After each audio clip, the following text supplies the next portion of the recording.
Bagaimana kabar saudara hari ini? Pada bagian yang ketiga dari seri firman Covenant of Greatness ini, saudaraku, saya akan menyampaikan satu pesan firman yang berjudul Cawan, Salib, dan Kemuliaan. Judulnya cukup menarik, saudaraku. Saya berharap by now di bagian yang ketiga ini, di minggu yang ketiga ini saudara sudah nangkep ya. Saudara sudah terima bahwa you are not destined, engkau tidak ditentukan untuk jadi rata-rata. Saya nggak dengar amin yang paling keras dari tempat ini.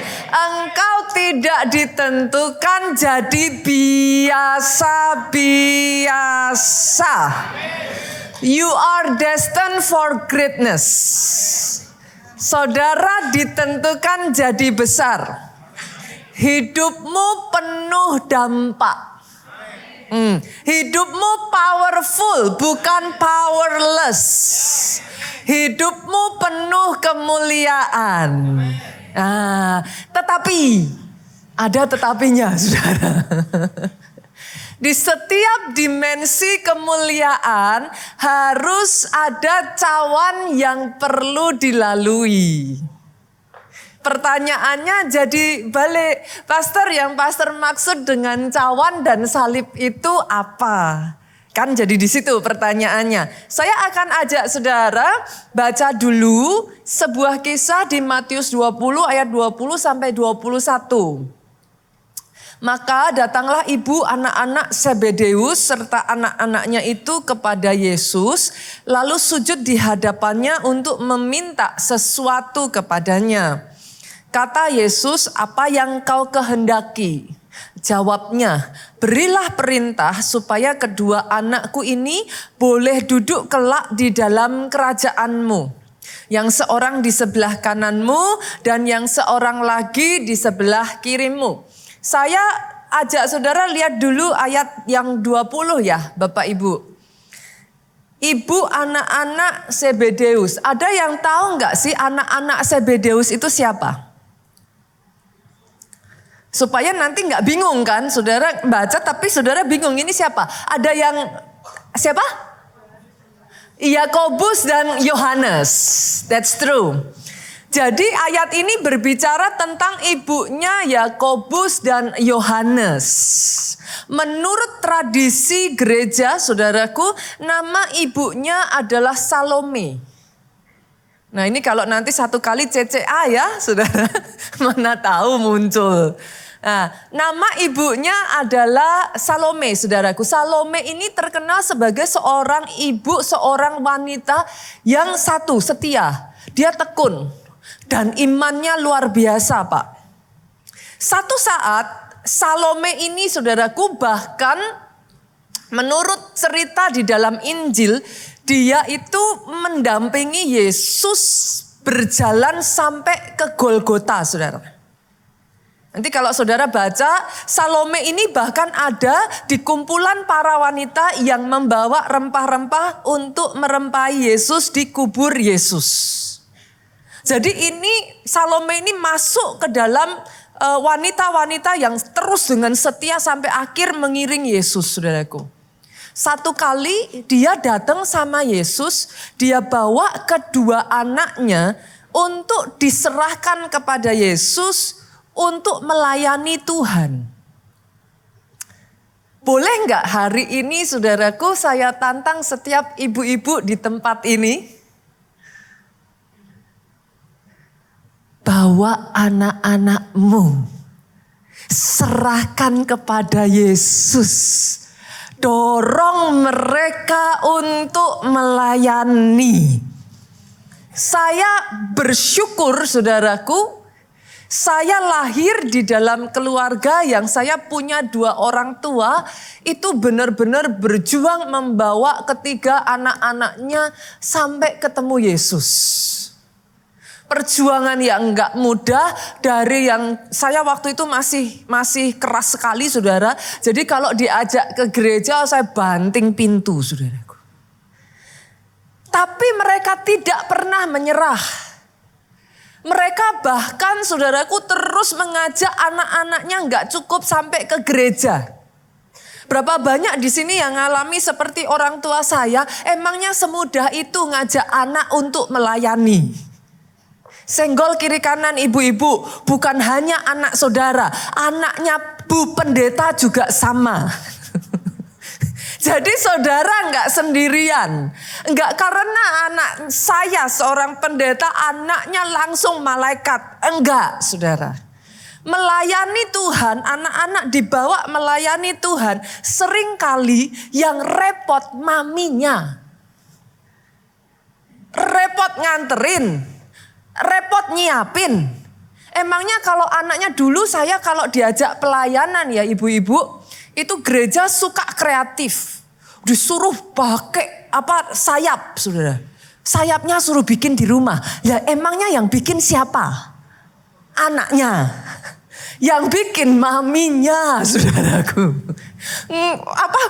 Itu pakai pilok, saudara, dicat. Wah, harus satu-satu ditempelin bulu-bulu. Tapi saya bisa melihat orang tua saya memperjuangkan setiap anaknya, menyerahkan kepada Yesus sampai mereka sungguh-sungguh ketemu Tuhan secara pribadi. Saya sadar saya ada hari ini sebagaimana saya ada bagian dari perjuangan orang tua saya, saudaraku. Itu sebabnya saya ajak ibu-ibu di sini, ayo. Bukan cuma ibu-ibu, nanti saya diprotes bapaknya ini. Karena kisahnya Salome kan saudaraku. Saya ajak ayo dorong, dukung anak-anak saudara untuk sungguh-sungguh melayani Tuhan. Bahkan ya Bapak Ibu, orang tua saya sampai detik hari ini sudah mau menginjak kepala 7. Nanti kalau satu kali saudara ke kota Solo, ibadah di gereja kita di Widuran yang jam 9 pagi, saudara akan ketemu orang tua saya. Mereka sampai detik hari ini masih melayani sebagai koordinator ibadah di ibadah jam 9 pagi. Terus sejak dulu tidak pernah menyerah. Perjuangan yang terus tapi tetap setia. Terus setia sampai akhir. Aminnya boleh yang paling keras. Bahkan saya boleh ajak Bapak Ibu kalau saudara tahu anak-anak saudara punya panggilan sepenuh waktu. Saya ajak dukung anak-anak saudara. Anak-anak masih muda saudaraku punya panggilan sepenuh waktu tidak selalu mudah. Butuh support dukungan orang tua. Saya bersyukur kedua orang tua saya itu benar-benar mensupport saya. Nggak gampang saudaraku.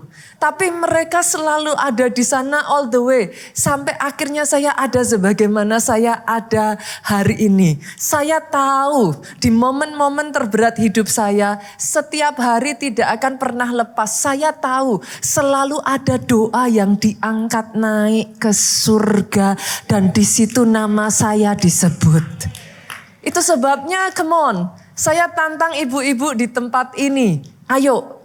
Bangkit sebagai Salome masa kini. Saya tarik lagi ya, kita balik ya, tadi ke Salome. Saat Salome datang kepada Yesus, dia itu meminta sesuatu yang besar, saudara. Dia meminta tempat kemuliaan untuk kedua anaknya. Satu di kanan, satu di kiri. Dari ayat ini boleh nggak saya tarik lagi? Minta untuk anak-anakmu yang besar.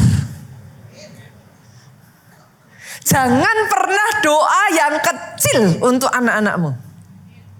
Dalam hal ini ya saudara, saya itu terinspirasi dengan mama dari Pastor E.A. Adeboye. Pada saat mereka masih miskin. Bahkan keluarga mereka begitu miskinnya, multimedia mungkin boleh dimunculkan fotonya.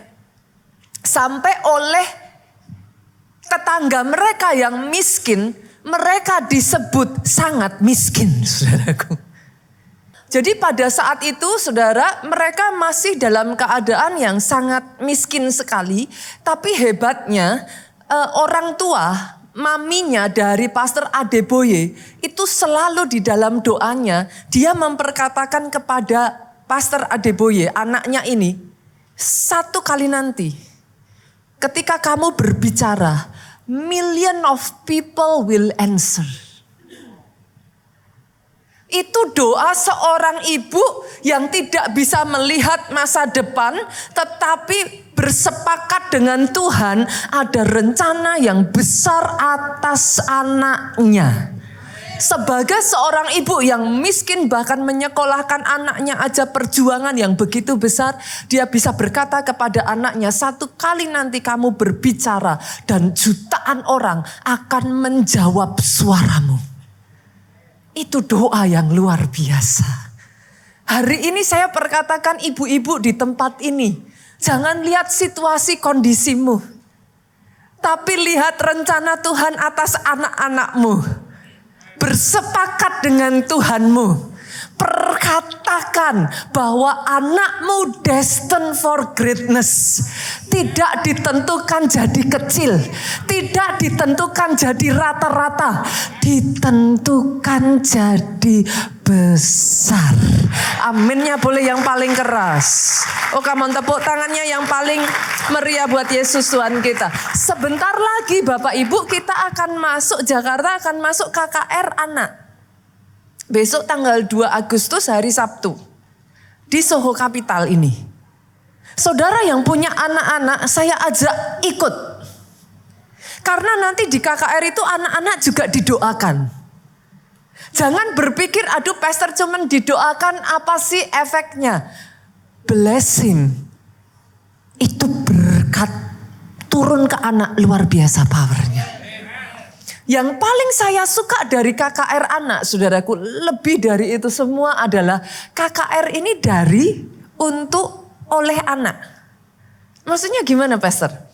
Saudara akan melihat nanti yang main tamborin anak-anak, yang singer anak-anak, yang melayani semua bagian dari Kids Impact mengusahakan sebisa kami semua anak-anak yang maju. Saudara ada di gereja yang mensupport anak-anak saudara untuk sejak kecil sudah kuat. Bagian kita dukung mereka. Jangan kalau anaknya nggak mau Kids Impact, saudara bilang ya wajar pastor masih kecil, nggak apa-apa, nggak usah ikut. Jangan saudaraku, temani mereka, biasakan mereka. Dorong mereka, jangan menyerah untuk sampai mereka bisa bertemu dengan komunitas, sampai akhirnya mereka bertumbuh benar-benar sejak kecil sudah kuat. Saya melihat kerinduan dari Salome ini begitu besar untuk memperjuangkan anaknya. Kebayang nggak Bapak Ibu? Kalau ibu-ibu aja kita yang manusia aja kerinduannya segitu loh ke anak-anak. Kebayang gak Bapak kita yang di surga, rindu saudara juga jadi besar.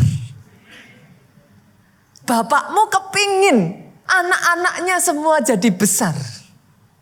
Itu sebabnya pada saat Salome datang ke Yesus dan dia minta supaya anaknya dikasih tempat kemuliaan. Kita lihat yuk.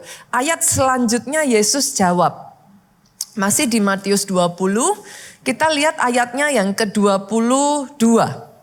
Tetapi Yesus menjawab katanya, kamu tidak tahu apa yang kamu minta. Dapatkah kamu meminum cawan yang harus kuminum? Balik-balik lagi pertanyaannya kan jadi yang dimaksud cawan itu apa sih pastor gitu kan. Apa gitu cawan itu. Pernah gak saudara dengar ayat ini di Matius pasal 26 ayat 39 ngomong gini. Ya Bapakku jika sekiranya mungkin biarlah cawan ini lalu dari padaku.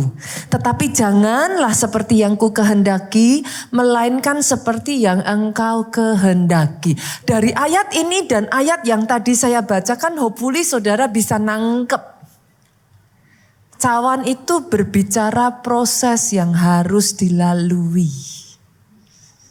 Cawan itu berbicara harga yang harus dibayar. Cawan itu berbicara salib yang harus dipikul.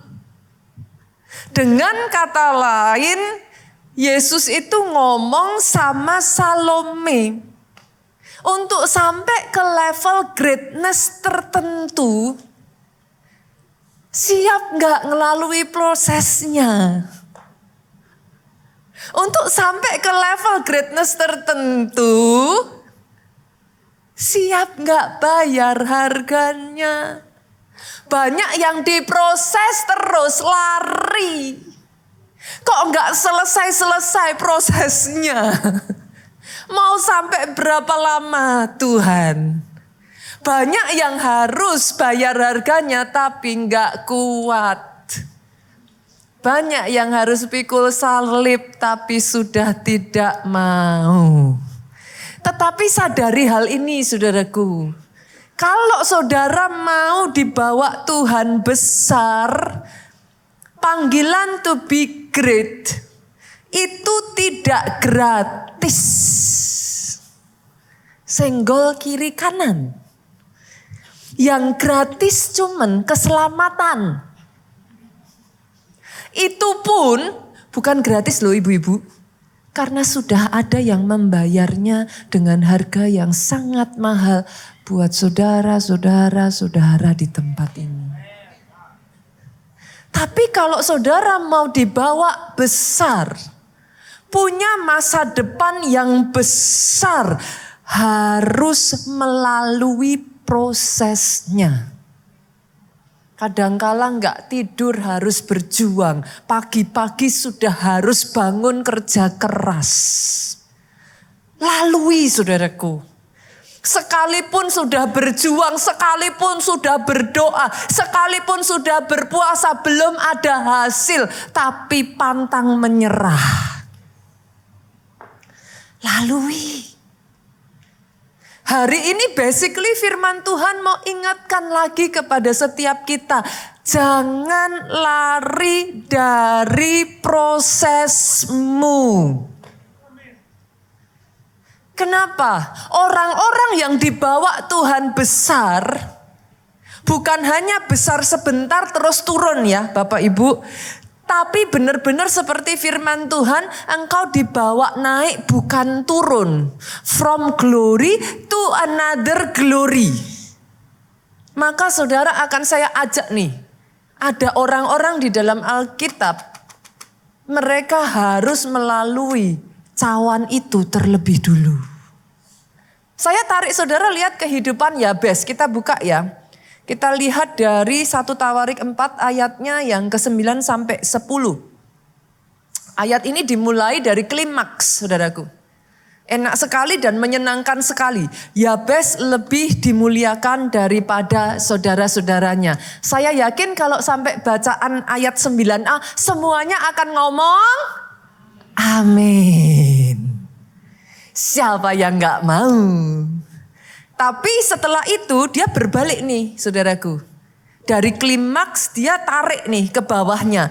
Nama Yabes diberikan ibunya sebab katanya aku telah melahirkan dia dengan kesakitan. Orang lain dikasih nama yang artinya cantik, sukses, jaya, makmur, berhikmat, bijaksana. Gimana kalau saudara punya orang tua kasih nama saudara penyakitan? Loh, jangan ketawa Bapak Ibu. Kira-kira loh saudara kalau nama saudara satu kali nih saudara tanya sama orang tua. Mam, apa arti namaku? Kamu penyakitan? Kira-kira loh saudara sakit hati enggak sama orang tua? Kenapa kok aku dikasih nama seperti itu? Dan seperti namanya itu doa. Terjadi dalam kehidupan. Itu sebabnya Yabes ngomong. Dia berseru kepada Allah. Dia ngomong, kiranya engkau memberkati aku berlimpah-limpah.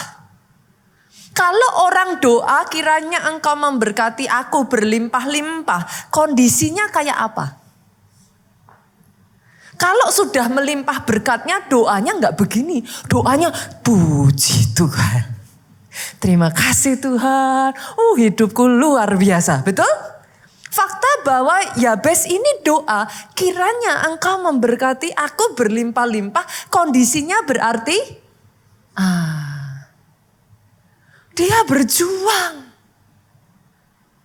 Dalam setiap perjuangan itu dia nangis. Dan dia ngomong sama Tuhan, kiranya engkau memperluas daerahku. Nah pada saat dia ngomong kiranya engkau memperluas daerahku, berarti kondisinya masih kecil. Saudara pernah gak sih saudara ada momen-momen tertentu waktu saudara itu ngalami kayak pergumulan berat ya. Saudara sambil jalan self-talk. Ngomong sama diri sendiri, kadang ngomong sama Tuhan. Piye toh Tuhan, kalau orang Jawa, saya dari Solo saudaraku. Gimana? How? Show me. Tunjukin Tuhan. Bless me. Berkati aku Tuhan. Pernah gak ngalami seperti itu saudara? Kadangkala saudara jalan aja ngomong sambil nangis. Tolongin toh Tuhan. Rasanya secara manusia udah ndak kuat. Saudara bayangin Yabes ini bukan doa sambil happy-happy saudara. Dalam perjuangan itulah sebabnya Yabes ngomong, kiranya engkau melindungi aku dari malapetaka. Artinya kenyataannya di lapangan, dia ketemu terus satu demi satu. Dia berjuang saudaraku. Dengan tangisan air mata dia bekerja lagi, gagal lagi. Dia berjuang lagi, gak ada hasil lagi. Dia ngomong lagi sama Tuhan. Dan kiranya kesakitan tidak menimpa aku. Berapa banyak dari saudara yang satu ketika tanpa sengaja saudara ketemu atau diramal orang. Atau baca entah apalah. Ini itu dan lain sebagainya. Somehow sampai sekarang itu masih terngiang-ngiang tuh. Nah kita aja bisa begitu loh. Kebayang gak nih si Yabes saudaraku? Trauma gak tuh dia dengan namanya. Dan everyday dipanggil terus loh. Loh everyday dipanggil terus. Itu sebabnya Yabes ngomong, kiranya kesakitan itu tidak menimpa aku. Sayangnya saudara, dari ayat yang kita baca ini enggak dikatakan di dalam Alkitab, tidak disebutkan berapa tahun Yabes bergumul. Berapa lama perjuangan Yabes. Tapi boleh enggak juga saya artikan bahwa enggak penting berapa tahun. Buat setiap saudara di tempat ini ada sebagian yang 1 tahun. Ada yang mungkin 1 hari, Pak. Dalam nama Yesus puji Tuhan gitu kan saudaraku. Ada yang baru doa sudah dijawab. Berapa banyak di sini yang pernah ngalami dengar kesaksian terus ngomong gini, aku kapan ya? Kok enak ya? Kayaknya kesaksiannya tuh kok mujizat. Aku kok nggak ngalami begitu, Pastor. Gak penting saudara. Ada juga yang mungkin saudara sudah 10 tahun, belasan tahun sampai detik hari ini masih berjuang. Gak penting berapa tahunnya. Saudara mau tahu yang penting apa? Dibaca dengan suara paling keras yuk. 1 Tawarik 4 ayatnya yang ke-10 multimedia bagian paling akhir. Sama-sama dengan suara keras 2, 3. Dan Allah mengabulkan permintaannya itu. Buat saudara yang sedang berjuang dan sedang berdoa, aminnya yang paling keras. Dijadikan atas hidupmu. Ini yang penting. cawannya, prosesnya, harga yang harus dibayarnya boleh besar. Tapi yang penting dengar ini, Allah mengabulkan permintaan orang yang dengan sungguh hati berdoa, dengan segenap hati berjuang. Orang-orang yang tidak skip proses. Kenapa proses itu menjadikan engkau matang? Banyak orang saudaraku melalui proses akhirnya lari. Yang ada jadi Kristen kekanak-kanakan terus. Saudara lihat anak kecil umur 3 tahun, 4 tahun. Kalau dikasih mainan bisa berbagi enggak? Yang ada apa? Punyaku. Bukan, punyaku. Akhirnya saudaraku muncullah orang-orang Kristen yang terus kanak-kanak rohani. Karena tidak pernah mau diproses. Karena tidak pernah mau bayar harga. Kanak-kanak rohani itu gimana Pak? Cengeng. Dikit-dikit. Dikit-dikit. Mami. Kanak-kanak rohani. Justru melalui proses itulah saudara, sepahit apapun kalau engkau enggak lari ya. Yang muncul adalah orang-orang Kristen yang dewasa. Orang-orang Kristen yang tangguh. Orang Kristen yang kuat. Terus menang sampai akhir. Sekali lagi boleh aminnya yang paling keras. Boleh saya dengar tepuk tangan yang paling meriah. Hal yang sama terjadi juga pada Yusuf. Yusuf itu pernah dikasih Tuhan a glimpse of his future gitu saudaraku. Sedikit gambaran dari masa depannya. Ketika dia dapat penglihatan, masih ingat ya gandumnya berdiri tegak sedangkan gandum yang lain menyembah dia. Masih ingat waktu dia dapat penglihatan bulan, matahari dan 11 bintang sujud menyembah kepada dia. Tapi terlepas dari janjinya manis, habis itu yang dia dapatkan apa? Dibuang, dijual, dijadikan budak, dipenjara karena melakukan kebenaran. Yo, kalau mau protes gak saudara? Dipenjara bukan karena salah. Dipenjara karena melakukan kebenaran. Ada di sini ketika mengalami semuanya ini teriaknya, Tuhan, kenapa kau izinkan? Berapa banyak yang akhirnya ngomongnya gimana? Aku sudah pelayanan loh pastor. Aku sudah sungguh-sungguh berdoa loh pastor. Aku sudah ngelakuin firman. Aku sudah ke gereja tiap minggu. Kenapa diizinkan? Tahu nggak saudara kenapa diizinkan? Tuhanmu tidak pernah menentukan engkau kecil.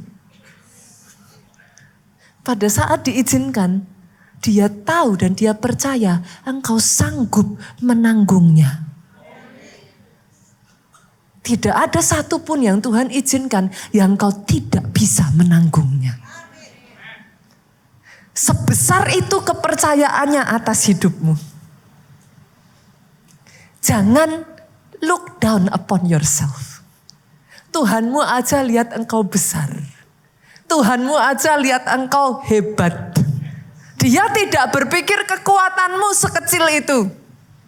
Itu sebabnya ketika saudara sampai teriak-teriak, Tuhan, kenyataannya masih hidup tuh. Teriaknya aja kenceng. Tapi kan masih bisa tuh. Dari hari ke sehari dilalui kok. Masih sanggup kok. Udah karena orang mau gila rasanya pastor. Kan gak gila tuh. Kenyataannya bisa kok. Tuhanmu mengenal siapa engkau. Dia ingin yang muncul dari hidupmu emas murni. Jangan lari. Daud didoakan. Oh ini buat saudara yang diurapi, didoakan hamba Tuhan besar. Dijanjikan, janji Tuhan yang besar. Daud kurang besar apa? Didoakan Samuel. Ini hamba Tuhan. Nabi Alkitab itu bahkan membagi dia, Samuel ini disebut sebagai salah satu deretan nabi besar. Mau cari mana lagi saudaraku? Samuel yang doain Daud. Toh habis didoakan, dikejar-kejar. Jadi buronan. Hidup gak pernah tenang. Selalu ada di dalam keadaan yang ketakutan. Kekhawatiran kalau enggak diizinkan, kalau enggak diisi dengan firman. Itu terus menghantui Daud. Kapan Daud hidup nyaman? Sebagian besar dari hidup Daud itu enggak nyaman, saudara. Tapi justru yang seperti itu yang dipakai Tuhan besar. Buat saudara yang sampai di titik ini saudara bingung. Senggol kiri kanan, katakan sama. Sama, saya juga sering bingung. Tapi itu sebabnya Alkitab ngomong, jalanku bukan jalanmu. Rencanaku bukan rencanamu. Sejauh langit dari bumi, jalanku dari jalanmu. Rencanaku dari rencanamu. Kalau saudara bingung itu ya senggol kiri kanan lagi. Wajar. Menyenangkan toh saudara? Menyenangkan kan? Itu sebabnya belajar untuk memahami hatinya Tuhan. Memahami maunya Tuhan. Memahami rencananya Tuhan lewat firman-Nya. Dari situ disinkronis pelan-pelan, gak bingung. Orang-orang besar di dunia kita sekarang ini ya saudara bukan orang-orang yang apa ya. Kalau boleh saya ngomong gini boleh gak? No pain, no gain. Ada rasa sakit, saudara nggak dapat kemuliaan. No cross, no crown. Nggak ada salib, nggak dapat mahkota. Nick Vujicic dilahirkan dengan sindrom, saya lupa namanya, Amelia apa gitu saudara. Yang menyebabkan dia lahir tanpa tangan, tanpa kaki. Orang tuanya bahkan seorang Kristen taat butuh waktu sekian lama sampai apa? Akhirnya ibunya bisa memeluk Nick, saudara. Saking dia nggak tega melihat keadaan anaknya yang seperti itu.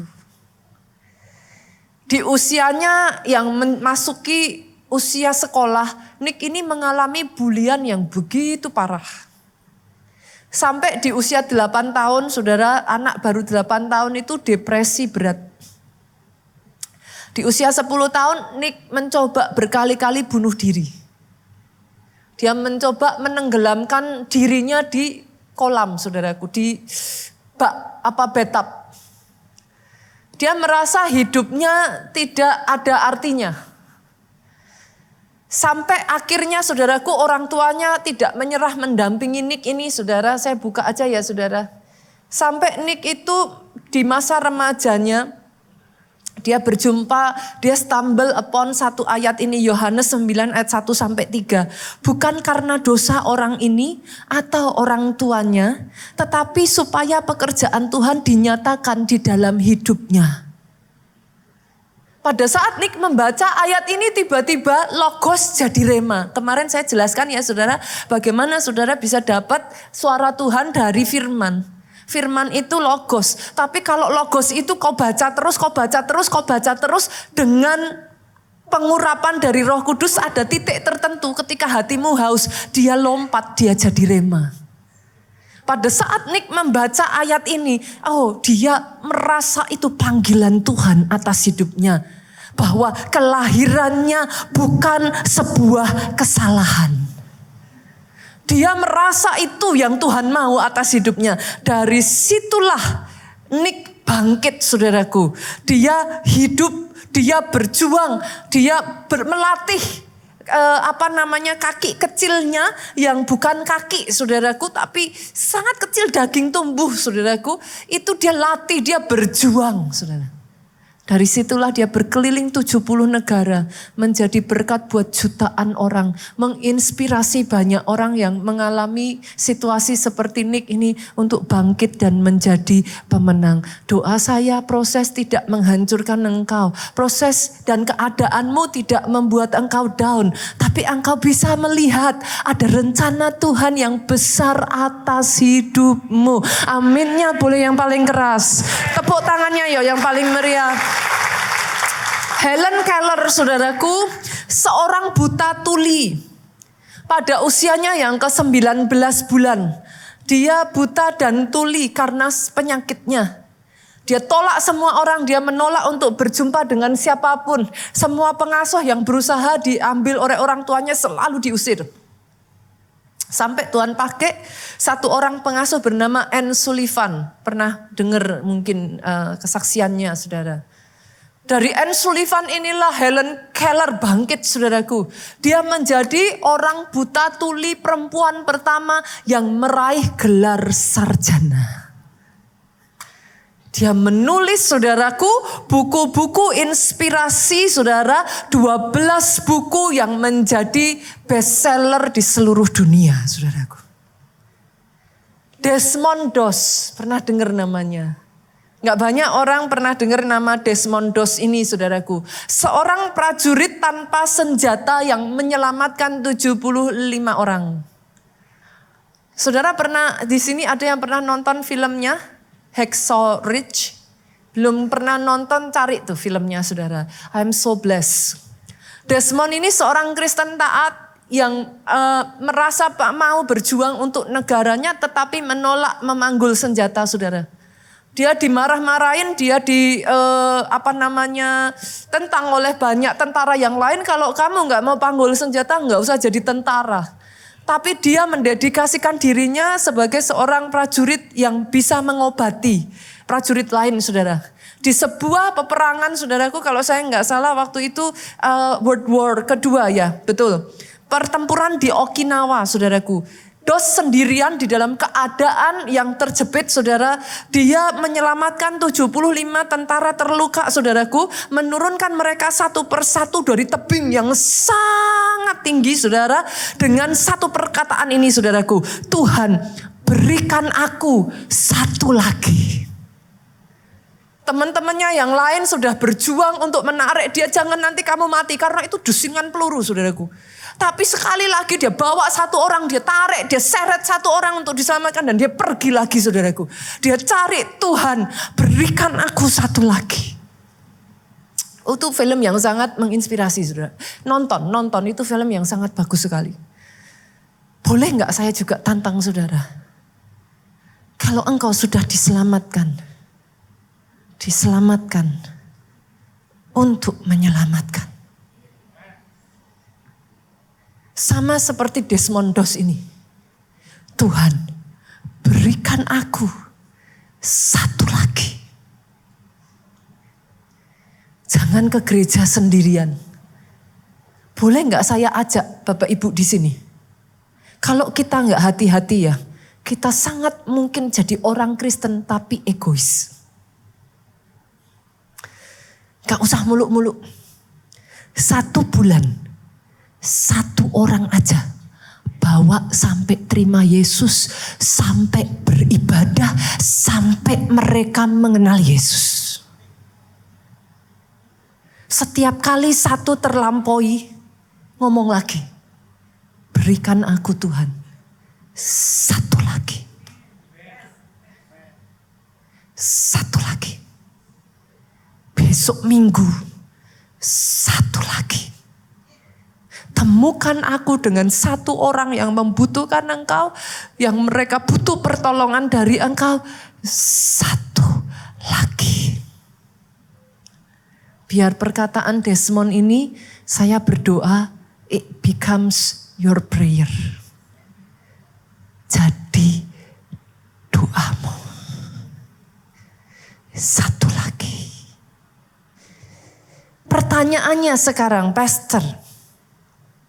Kalau saya tahu, anyway ya saudara, yang namanya cawan ya, proses, kemudian tantangan, itu enggak dicari, datang sendiri kok. Sepakat ya? Toh kalau emang dia akan datang, pertanyaannya kan jadi gini, kalau gitu gimana caranya supaya saya bisa menghadapi cawan itu dalam kehidupan saya, kan gitu kan? Daripada kita lari, toh nanti dia akan datangkan, saya sudah ngomong, waktu itu saya sudah pernah sampaikan saudaraku, Tuhanmu setia. Kesetiaannya tuh up to the point, saudara lari, dinongolin lagi. Karena dia setia. Sampai saudara lulus.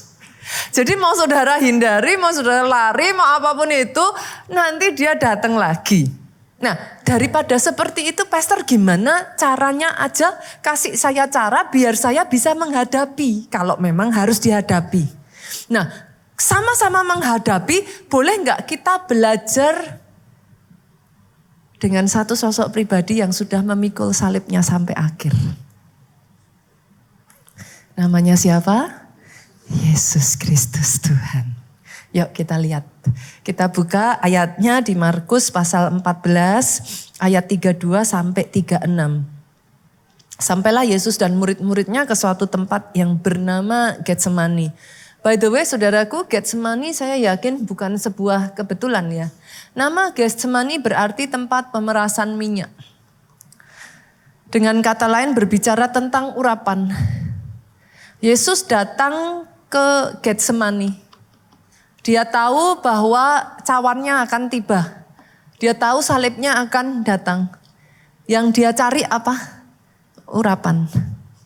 Yesus tahu hanya dengan urapan itu, maka dia bisa memikul cawan itu sampai akhir.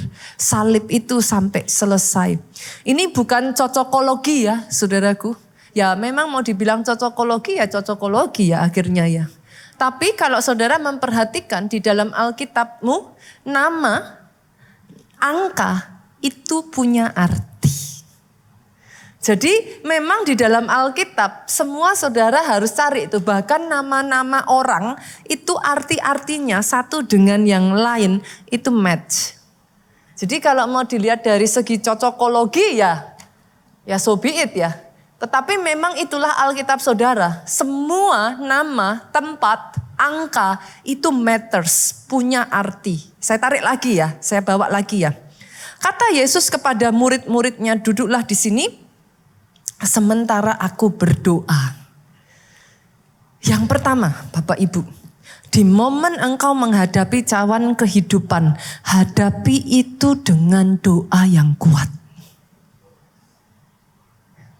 Doa, enggak doa, beda. Buat saudara yang berkata doa sama enggak doa sama aja pastor, enggak, beda.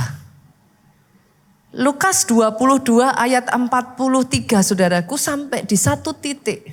Ketika Yesus berdoa, seorang malaikat dari langit menampakkan diri kepadanya, memberi kekuatan kepadanya. Doa, enggak doa, beda. Ada backing ilahi, ada kekuatan ilahi. Pada saat engkau tidak kuat, Tuhan mengutus malaikatnya, Tuhan mengutus hamba-hambanya, Tuhan mengutus firman-Nya, itu berbicara dan menguatkan engkau. Jadi yang pertama saudara, kalau engkau diizinkan mengalami melalui proses dan cawan, memikul salibmu, bayar harga yang itu kayak seolah-olah enggak mudah saudaraku, doa dengan kuat. Kenapa? Doamu menggerakkan surga. Bukan keluhanmu loh. No. Doa. Doamu membangkitkan iman sehingga engkau bisa menang melalui proses. Doamu membawa kekuatan dan backing tadi saya sudah sampaikan saudaraku. Itu sebabnya tulis ini saudara. Push. Ketika masalah semakin besar terus push. Apa? Pray until something happen. Push lagi. Push terus. Sampai kapan? something happen. Yang pertama ya saudaraku, yang pertama kalau diizinkan mengalami proses. Yang kedua, jangan hadapi cawanmu sendirian. Oke, kalau sedang ngadapin proses senggol kiri kanan, ajak-ajak. Itu sebabnya saudaraku, penting yang namanya community, circle. Pastikan circle saudara itu kalau ngomong menguatkan. Jangan ada di circle yang ketika saudara sedang ngadepin proses malah circle saudara ngomong, mana Tuhanmu? Percuma kamu ke gereja terus. Doa. Mana hasilnya? Pastikan saudara punya circle yang ketika saudara ada di masa-masa terberat dalam hidupmu. Ini Tuhan Yesus bawa murid-muridnya. Dia gak sendirian. Sayangnya murid-muridnya tidur. Cari circle saudaraku yang ketika engkau di masa-masa yang berat, mereka terus berjuang di dalam doa bersama dengan saudara. Orang-orang yang bisa mempercayai saudara bahwa itu bukan akhir dalam hidup saudara. Orang-orang yang terus menyemangati lagi dan lagi. Mengatakan kepada saudara, rencananya pasti terjadi. Sekali Tuhan berjanji, dia tidak akan ingkar janji. Orang-orang yang bukan hanya mau bersama saudara saat saudara di atas. Orang-orang yang bukan hanya baik ketika engkau diberkati. Tapi orang-orang yang ketika engkau diproses pun tetap menggandeng tanganmu berjuang bersama-sama dengan engkau. Yang kedua ya saudara, kelilingi dirimu, mau itu keluargamu boleh, mau itu teman-teman boleh, komselmu boleh, tim pelayanan juga boleh. Tapi kau punya orang yang diajak berjuang bersama. Yang ketiga, fokus pada tujuan akhir. Jangan fokus pada rasa sakitnya. Banyak orang fokusnya pada rasa sakitnya. Yesus kenapa bisa menanggung salib? Dia fokusnya satu doang.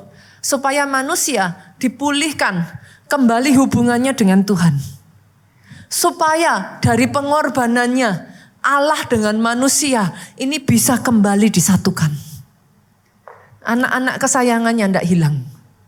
Itu yang ada di benak Yesus. Ibu-ibu, berapa sakitnya melahirkan? Di sini yang punya anak boleh lambaikan tangan, yang sudah punya anak. Berapa sakitnya proses melahirkan? Saya tanya, nyesel enggak? Kenapa? Setelah bayi itu nongol, dengar suaranya, semua capek, sakit. Ya kalau mau dibilang hilang ya enggak hilang banget lah. Ya orang masih sakit kok. Tapi itu tergantikan saudara. Kenapa? Fokusnya adalah bayinya. Sama saudara. Satu kali ada seorang perenang bernama Florence Chadwick.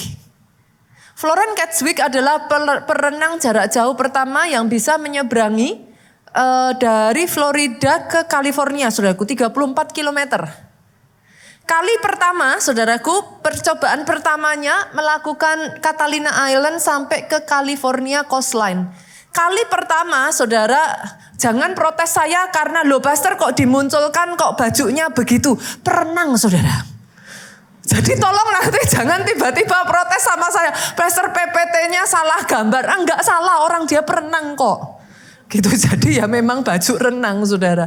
Nah anyway saudaraku, dia ini percobaan pertamanya gagal. Itu hanya selisih 1 kilometer sebelum sampai saudara. Ngeri enggak tuh? 34 kilometer dia gagal di 1 kilometer mendekati California coastline. Bukan karena capek. Tahukah saudara apa penyebabnya? Karena tiba-tiba turun kabut tebal. Dia nggak bisa melihat tujuan akhir. Dia berhenti di 1 kilometer terakhir. Sudah menyelesaikan 33 kilometer. Katakan kiri kananmu, jangan berhenti di 1 kilometer terakhir. Kali kedua dia mencoba saudara. Dia berhasil karena apa? Pengalaman itu membuat dia menempatkan gambar California coastline bukan yang dia lihat dengan mata jasmani, tapi di benaknya, mata roh. Jadi apapun yang ada di depannya, terus dia membayangkan itu dan dia terus berenang. Terus berenang. Terus berenang.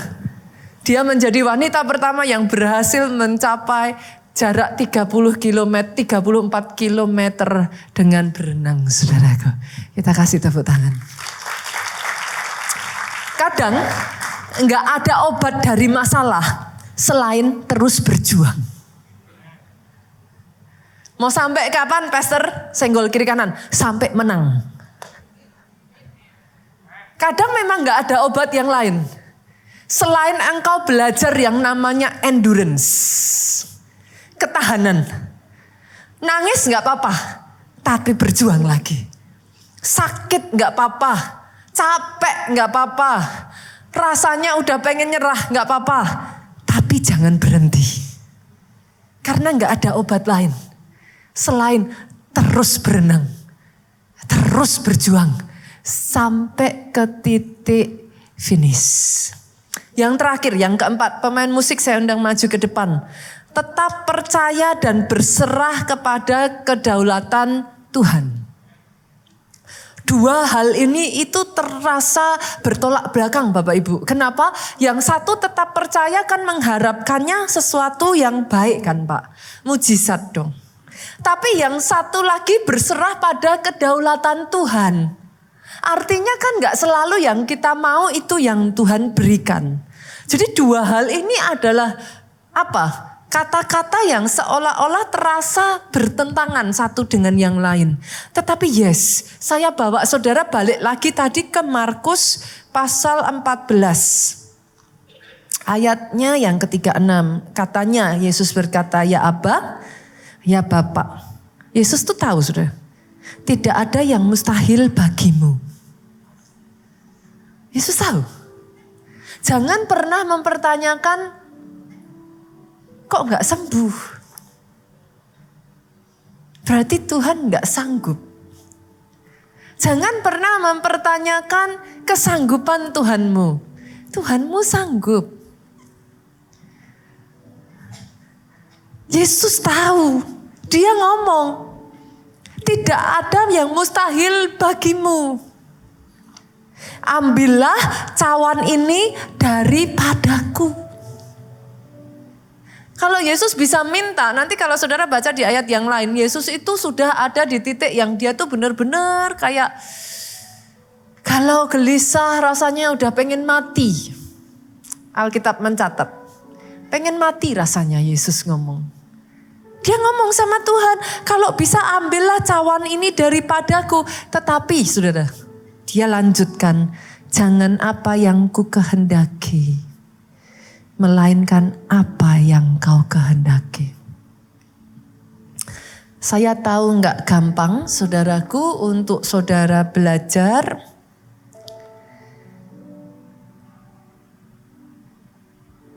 percaya di saat situasi gak seperti yang kau lihat. Tapi tetaplah percaya. Berserah di saat engkau tidak mengerti ini jalannya mau dibawa kemana toh. Tapi tetaplah berserah.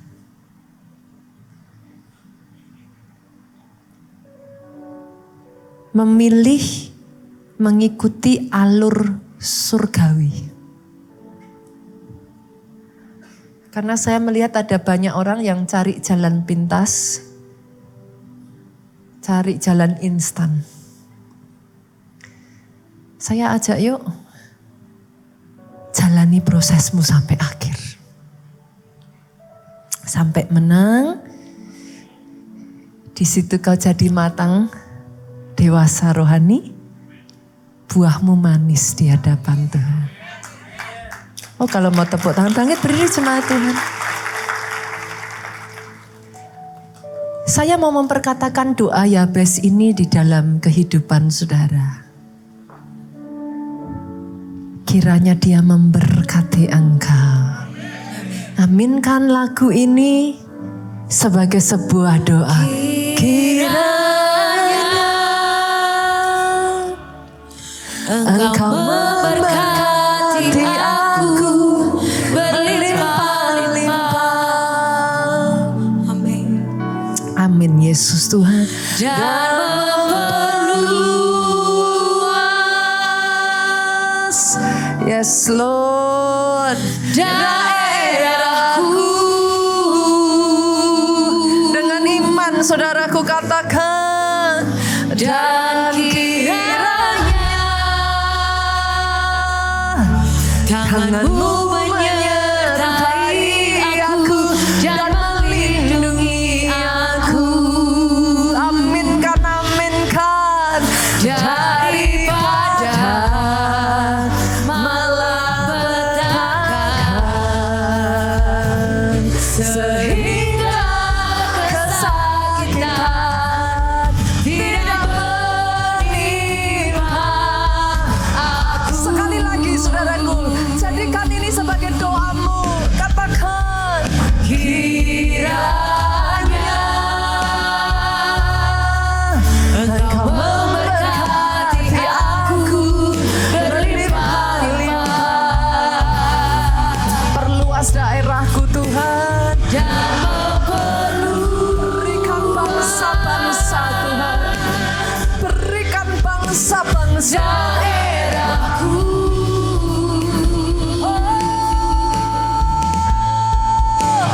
Dan kiranya tanganmu menyertai aku dan melindungi aku.